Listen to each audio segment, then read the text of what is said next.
Hi all, ഞാൻ ചെമ്മീൻ തീയൻ്റെ റെസിപ്പിയാണ് കാണിക്കുന്നത്. പതിവ് പോലെ ഉമ്മയുടെ റെസിപ്പി ആട്ടോ. അപ്പോൾ ചട്ടി വെച്ചിട്ട് ഞാനൊരു 2 ടേബിൾ സ്പൂൺ ഓയിൽ ഇതിലേക്ക് ആഡ് ചെയ്തു. അത് കഴിഞ്ഞ് നമ്മൾ കടുകിട്ടു, പിന്നെ ചെറിയ ജീരകം, കുറച്ച് ഉലുവ, അല്ലെങ്കിൽ കയ്പുണ്ടാവും കേട്ടോ. ഇതെല്ലാം ആഡ് ചെയ്ത് കൊടുത്തു.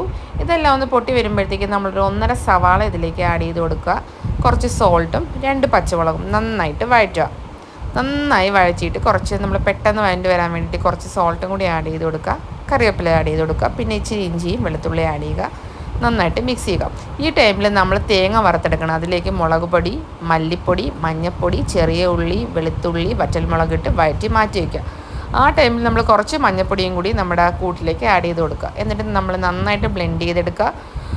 ആ ടൈമിൽ നമ്മൾ കുറച്ച് തക്കാളിയും പുളിവെള്ളവും കൂടി പിഴിഞ്ഞൊഴിക്കണം ഈ മിക്സിലേക്ക്. പിന്നെ പ്രൗൺസും ഇട്ട് നന്നായിട്ട് വഴറ്റുക. പുളിക്ക് വേണ്ടിയാട്ടോ നമ്മൾ തക്കാളിയും പുളിയൊക്കെ യൂസ് ചെയ്യുന്നത്. പുളി നല്ല പിഴിഞ്ഞൊഴിക്കണം കേട്ടോ.